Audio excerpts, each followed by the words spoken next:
është pak e vështirë për mua. Ne kishim planifikuar që do bënim një dasëm si çdo çift që ndëron atë ditë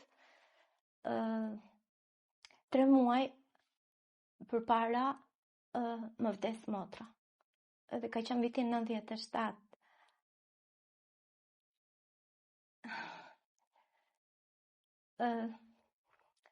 Është vetmja shoqe, është vetmja njëri që të do pa kusht motra dhe është e dhimbshme. Në ditën më të bukur që t'ja pret gjithë jetën, në vend të festosh, kthehesh në zi.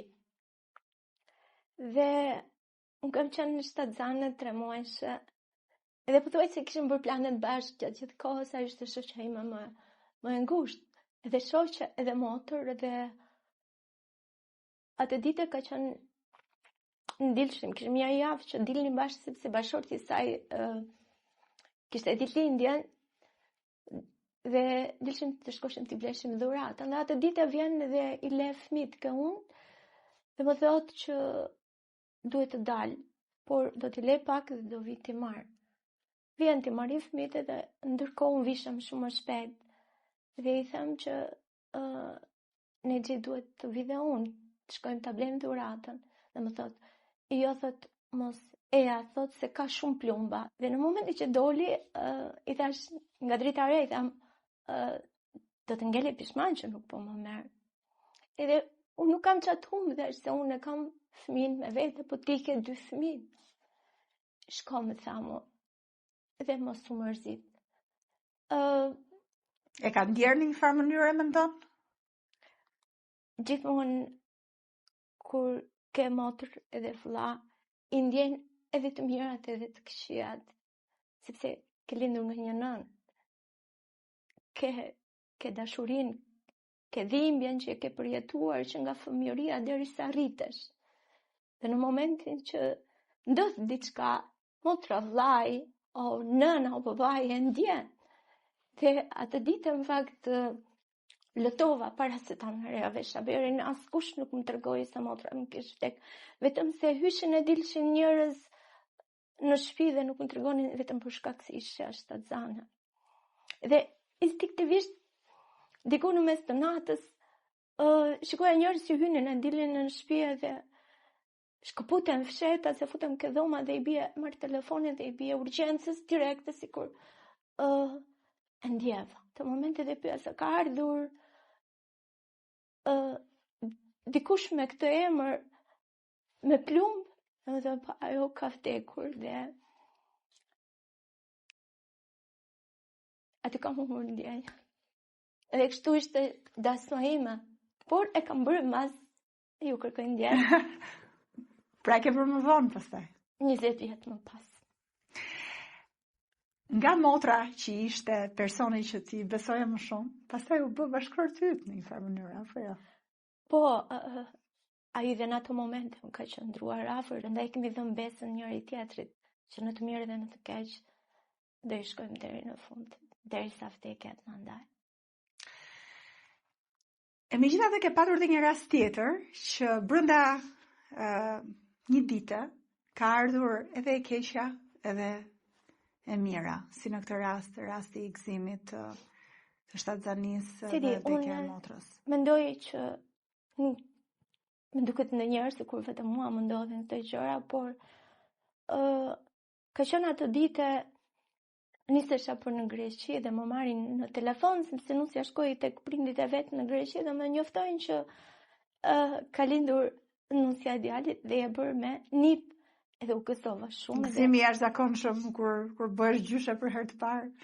Edhe nuk di si ta përshkruaj se ajo s'ka fjalë për ta përshkruar atë lloj ndjenje. Sikur po fluturoja dhe duhet të shkoja ta provoja këtë lloj ndjenje që e gjeja ke gjithkush që thoshin djali duhet më shumë, është mjalti, e duhet ta provoja këtë lloj mjalti. Në momentin që shkoj dhe gëzohem, lumturohem, e marr edhe sa që nuk arrija ta besoja që kisha nipin në krah. Mbas po brenda asaj dite më marrin në telefon nga Shqipëria dhe më thojnë që e ke humbur babain. Një miks shumë i fort ndjenjash në fakt.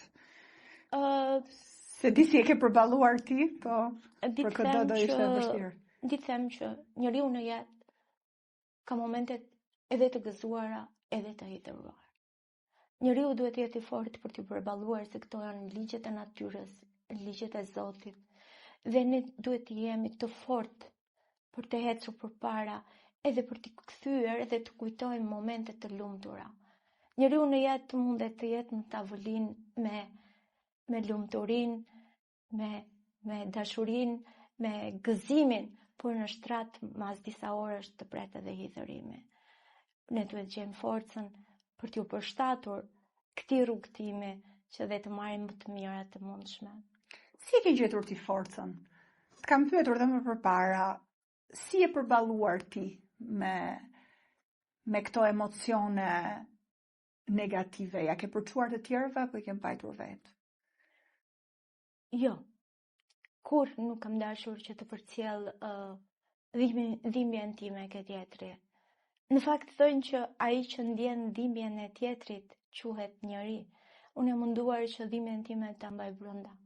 Edhe mos ta përcjell ke tjerët. Në momentin që dal në mëngjes, pavarësisht problematikave që mund të ketë njeriu në familje, në punë, në jetë, në rrugtimin e jetës, jam munduar që të dal me një fytyrë të qeshur, të përcjell pozitivitet, të jem solare dhe mos ta bëj sepse kush e di dhe ai tjetri do ketë ai shumë probleme dhe ta ngarkoj me problemet e mia.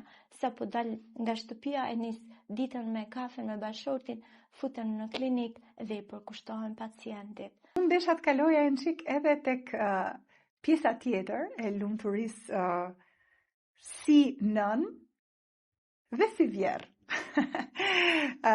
Çfarë kam vënë re dhe më ke thënë, ka qenë që vetë nuk ke jetuar më vete me të shoq.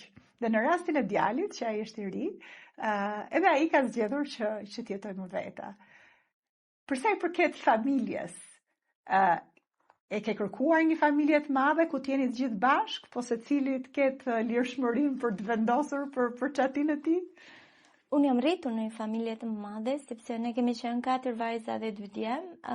Jam rritur në komunitet, si kam qenë në shkollë, në kopshte, dhe jam munduar që ta përcjell edhe këtë ke fëmijët, por duke qenë që gjyshe, por e re, zgjodha që edhe unë kam ndenjur pothuajse gati 1 vit me vjerën, por për arsye se u martoj vogël dhe dolëm veç ne më pas, zgjodha që djalit dhe nuses t'i ofroj kushte për të jetuar në familje veç. Ne pothuajse takohemi sepse biznesin e ka ngjitur me biznes me klinikën tonë, jemi gjatë gjithë kohës.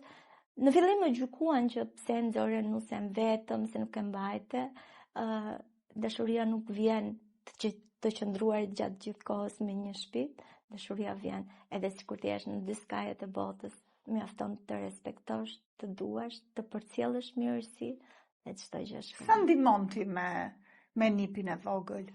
Ha me thënë drejtën, jo.